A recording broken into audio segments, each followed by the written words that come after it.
wabarakatuh. Nah, teman-teman, saya Lailun Afifah. Di sini saya akan memberikan sebuah video presentasi tentang bagaimana konsep belajar itu. Sekarang, coba yuk kita simak video berikut. Konsep belajar. Pengertian belajar. Belajar berasal dari kata bahasa Inggris yaitu to study, yang artinya petunjuk yang diberikan seseorang untuk diketahui.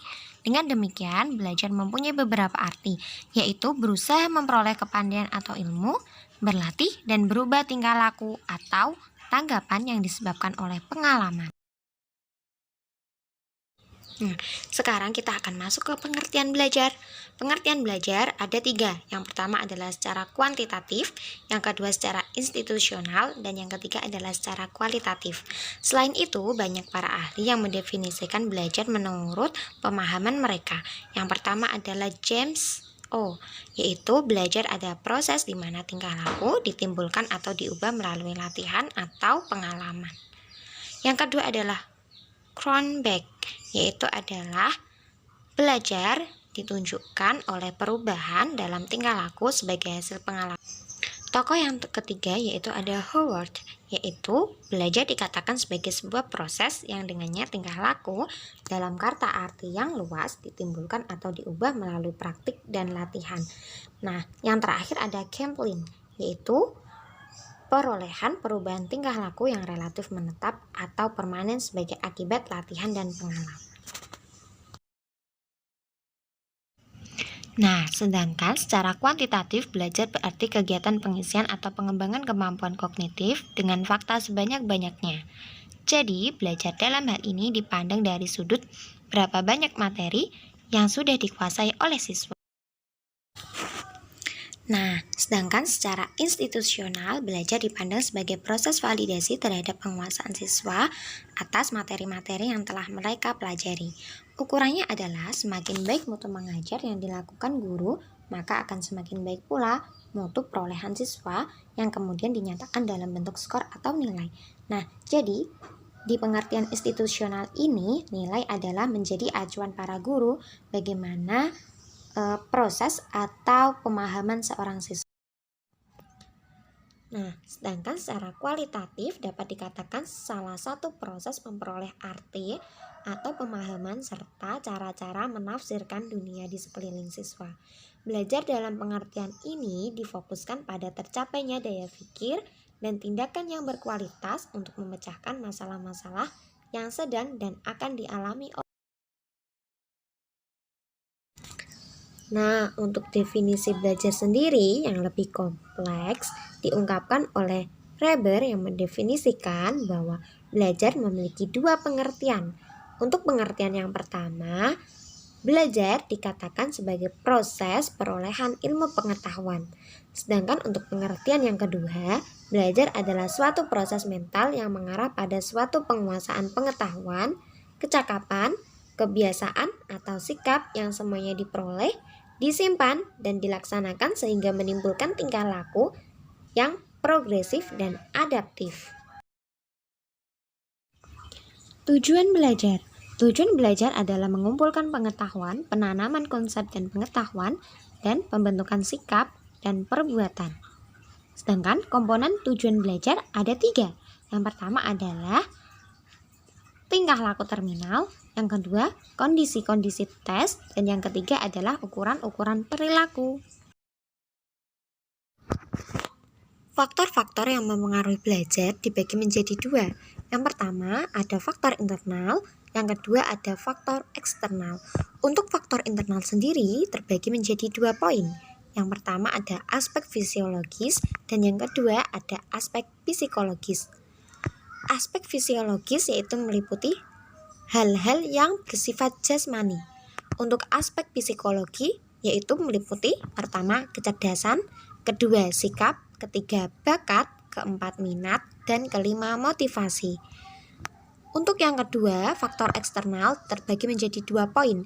Poin yang pertama yaitu ada faktor lingkungan sosial yang terbagi menjadi 3. Yang pertama keluarga, yang kedua sekolah, yang ketiga masyarakat atau biasa disebut juga tripusat pendidikan. Untuk poin yang terakhir dari faktor eksternal yaitu adalah faktor lingkungan non-sosial yang dibagi menjadi 3 juga. Yang pertama yaitu lingkungan alamiah, yang kedua instrumen, dan yang ketiga adalah materi pelajaran. Teori-teori belajar dibagi menjadi 2. Yang pertama, teori conditioning, yang kedua teori psikologi Gestalt.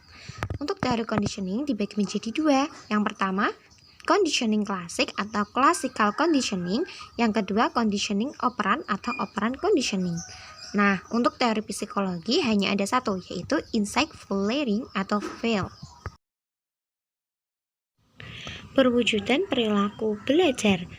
Karena gaya belajar dapat mempengaruhi hasil belajar, salah satunya ada beberapa poin, yaitu yang pertama, kebiasaan, kedua, keterampilan, ketiga, pengamatan, keempat, berpikir asosiatif dan daya ingat, kelima, berpikir rasional dan kritis, keenam, sikap, ketujuh, inhibisi, kedelapan, apresiasi, dan yang kesembilan adalah tingkah laku afektif. Sekarang kita ke pertanyaan yang pertama.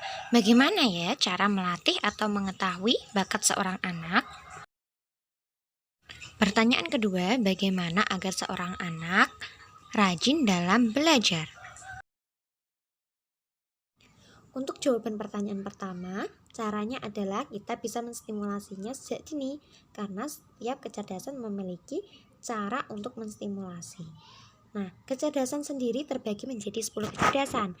Yang pertama yaitu adalah linguistik, spiritual, spasial, musikal, matematis logis, natural, kinetik jasmani, eksistensial, dan interpersonal, dan yang terakhir intrapersonal. Nah, contoh cara menstimulasinya adalah salah satunya kecerdasan musikal yang sudah bisa distimulasi dari anak berusia 0-5 tahun, yaitu dengan cara mengenalkan bentuk angka atau huruf dengan lagu. Yang kedua, memperkenalkan bunyi-bunyi naturalis dengan suara binatang seperti suara burung, suara kambing, suara sapi, maupun suara kucing. Yang ketiga yaitu dengan mendengarkan cerita yang diiringi dengan alunan lagu atau alunan musik. Nah, untuk pertanyaan kedua, jawabannya adalah yang pertama, bisa dengan memberikan motivasi agar anak lebih semangat dalam belajar. Yang kedua, mengapresiasi ketika anak tersebut melakukan keberhasilan kecil. Yang ketiga, belajar sambil bermain agar anak tidak bosan. Yang keempat, media pembelajaran yang menarik atau warna-warni. Yang kelima, sesekali bermain di luar ruangan atau mengajak anak belajar sambil bermain seperti di taman bermain. Nah, yang keenam, menerapkan ice breaking agar anak tidak melulu belajar. Setidaknya berikan waktu untuk istirahat dan ajak bermain untuk melatih kefokusan anak.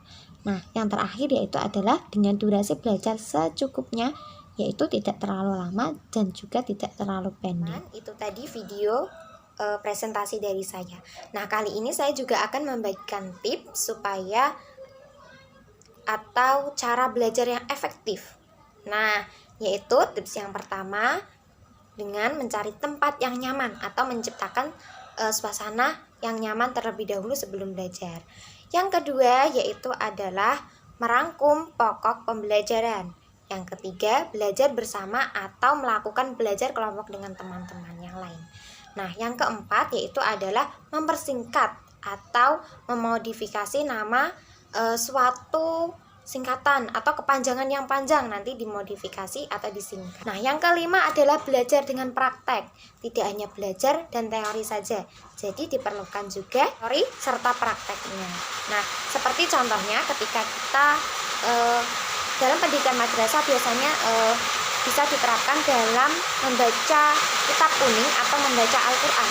Nah, yaitu ketika kita belajar ilmu tajwid, kita langsung mempraktekannya dengan membaca Al-Quran seperti itu. Jadi praktek belajar, praktek belajar, dan praktek.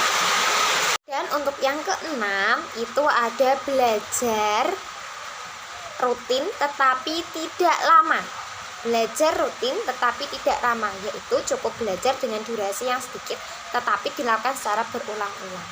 Nah, yang terakhir yaitu yang ketujuh, mengerti bukan menghafal.